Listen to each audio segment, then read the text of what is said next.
Assalamualaikum warahmatullahi wabarakatuh. Salam sejahtera bagi kita semua.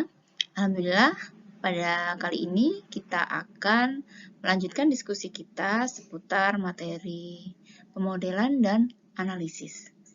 Pada pertemuan kelima mata kuliah sistem penunjang keputusan ini, yang akan kita bahas pada materi pemodelan dan analisis ini, hasilnya nanti atau capaiannya adalah diharapkan dapat mempermudah mahasiswa saat berhadapan dengan bisnis intelijen atau kecerdasan bisnis. Di sini kami mencoba menjelaskan konsep dasar definisi pemodelan. Sebelum akhirnya nanti memperkenalkan diagram pengaruh yang dapat membantu decision maker untuk mensketsa sebuah model dari suatu situasi dan juga untuk memecahkannya. Baiklah, seperti pertemuan sebelumnya seputar arsitektur sistem penunjang keputusan, bahwa gambaran atau model konseptual SPK seperti yang terlihat pada gambar, di mana model manajemen ini berinteraksi atau berkaitan dengan beberapa komponen yang lain dalam arsitektur SPK. Di antaranya berkaitan dengan data manajemen, berkaitan dengan knowledge manager, dan berkaitan dengan dialog manajemen.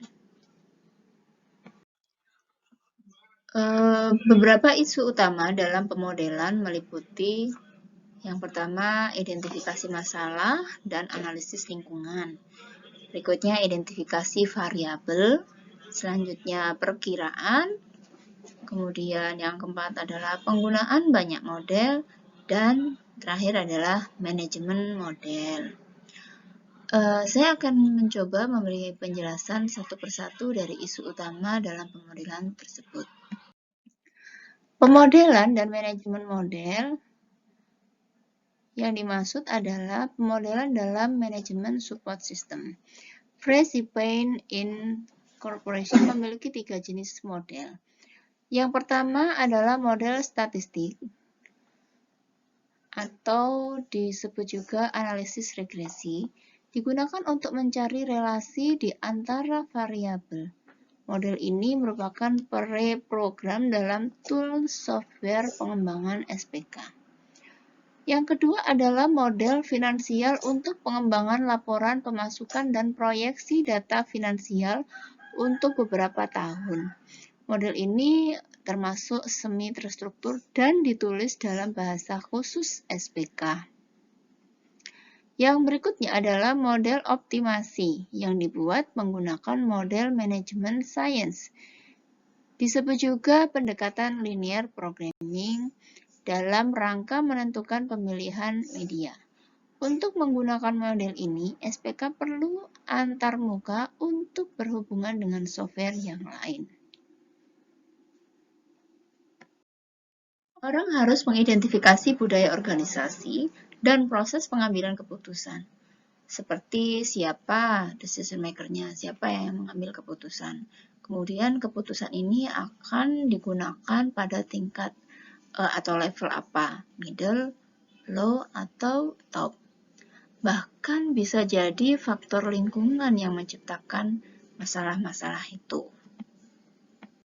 Isu utama berikutnya adalah identifikasi variabel. Identifikasi terhadap variabel model seperti keputusan, hasil, tidak bisa dikontrol, merupakan hal kritis oleh karena hubungan variabel-variabel itu sendiri. Diagram pengaruh yang merupakan model matematis dapat memfasilitasi proses tersebut. Diagram pengaruh yang lebih umum seperti peta kognitif membantu decision maker untuk mengembangkan pemahaman terhadap masalah, terutama variabel dan interaksi di antara mereka. Isu yang ketiga yaitu perkiraan atau forecasting. Perkiraan penting untuk memanipulasi model.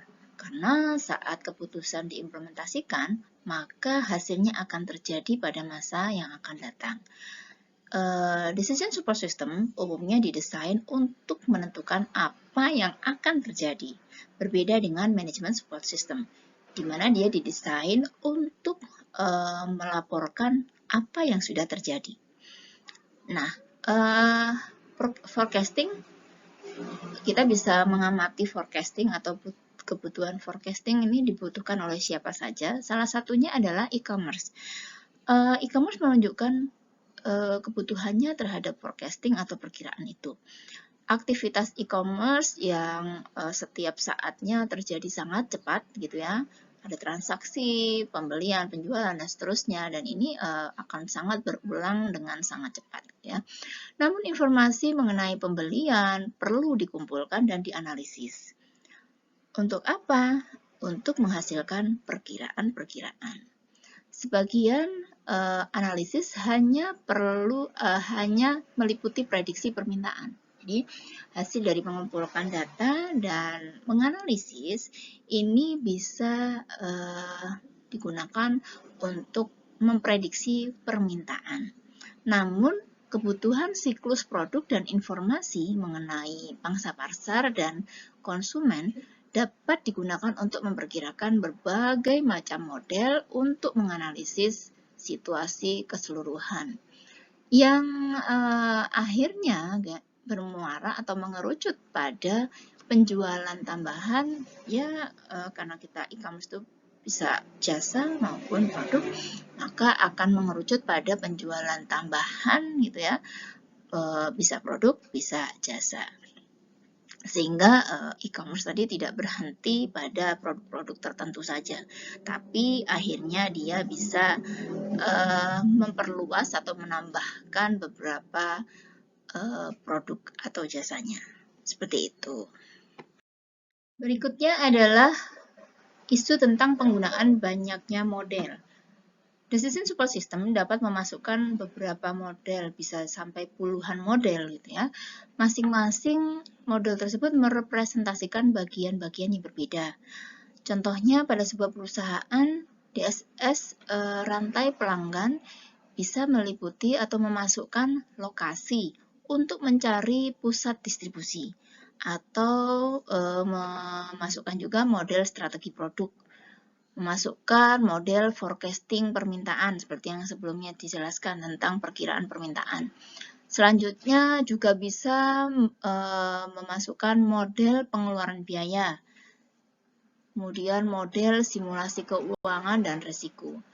Jadi sangat mungkin dalam sebuah decision support system perusahaan ini menggabungkan beberapa model-model yang lain. Isu berikutnya yaitu manajemen model. Model harus dikelola dengan baik untuk bisa menjaga integritas model dan kemampuannya untuk nantinya diterapkan. Ya, misalkan model data. Model data ini perlu dikelola dengan baik ya, supaya bisa terintegrasi antara satu data dengan yang lain. Nah, ini bisa dengan bantuan database management system. Kita masuk pada isu utama berikutnya yaitu kategori model. Mengelompokkan model-model decision support system menjadi 7 kelompok dan mendaftarkan teknik-teknik representatif untuk setiap kategorinya, di mana teknik tersebut dapat diterapkan pada model statis maupun dinamis. Kita bisa lihat di bawah ini, kita bagi menjadi 3 kolom ya, kategorinya apa, kemudian proses dan tujuannya apa, setelah itu teknik-teknik representatif yang diusulkan apa gitu ya. Yang pertama adalah optimalisasi masalah dengan sedikit alternatif. Ya. Proses dan tujuannya bagaimana? Menemukan solusi terbaik dari sejumlah kecil alternatif yang disediakan tadi. Ya, jadi kategorinya ini untuk mengoptimalisasi, tetapi alternatifnya nggak banyak, gitu ya. Nah, prosesnya gimana? Cari solusi yang ada pada pada beberapa alternatif yang ada tadi. Cari solusi-solusi terbaik dari alternatif tersebut. Kemudian teknik representatifnya bisa menggunakan tabel keputusan, bisa juga menggunakan pohon keputusan. Berikutnya ada optimalisasi melalui atau via algoritma. Proses dan tujuannya dengan cara menemukan solusi terbaik, sama ya, menemukan solusi terbaik dari sejumlah besar alternatif dengan menggunakan proses pendekatan langkah demi langkahnya. Karena ini bicara algoritma, jadi kita fokus kepada langkah-langkah yang diambil pada saat mencari atau menentukan solusi terbaik tersebut. Teknik yang digunakan yaitu menggunakan linear programming atau model matematika, gitu ya. Kemudian yaitu optimalisasi via rumusan analitik. Menemukan, sama ya, proses dan tujuannya menemukan solusi terbaik setiap tahapnya ya, dalam satu langkah dengan menggunakan rumus, ya, atau formula kalau di sini dikatakan. Bisa menggunakan beberapa model persediaan atau inventory. Selanjutnya adalah simulasi. Menemukan satu solusi yang cukup baik, sama ya, proses dan tujuannya menemukan solusi terbaik di antara berbagai alternatif yang dipilih dengan menggunakan eksperimen gitu ya. Jadi karena ini disimulasikan gitu ya, eksperimen itu ya, maksudnya diuji coba, trial and error gitu ya. Teknik representatif yang digunakan adalah beberapa tipe atau jenis simulasi. Selanjutnya adalah heuristik. Proses dan tujuannya bagaimana? Menemukan suatu solusi yang cukup baik dengan menggunakan aturan-aturan yang ada, rules gitu ya. Menggunakan apa? Menggunakan pemrograman berheuristik ya. Bisa jadi kalau menggunakan aturan-aturan itu bisa menggunakan sistem pakar, gitu ya. Ada aturan-aturan karena memang fokus atau cenderung kepada kepakaran atau cenderung kepada pemikiran pakar, maka ini menggunakan aturan-aturan yang ada. Selanjutnya adalah model-model lain. Memecahkan kasus bagaimana jika dengan menggunakan sebuah rumus. Nah, ini hampir sama ya dengan menggunakan formula. Tekniknya apa? Pemodelan keuangan, weighting lines ya. Selanjutnya adalah model-model prediktif. Memprediksi masa depan untuk skenario yang ditentukan. Seperti yang sudah disampaikan sebelumnya bahwa DSS itu dirancang atau didesain untuk kejadian yang akan terjadi, yang masih belum terjadi. Gitu ya. Teknik representatifnya adalah bisa menggunakan model forecasting, bisa menggunakan analisis Markov.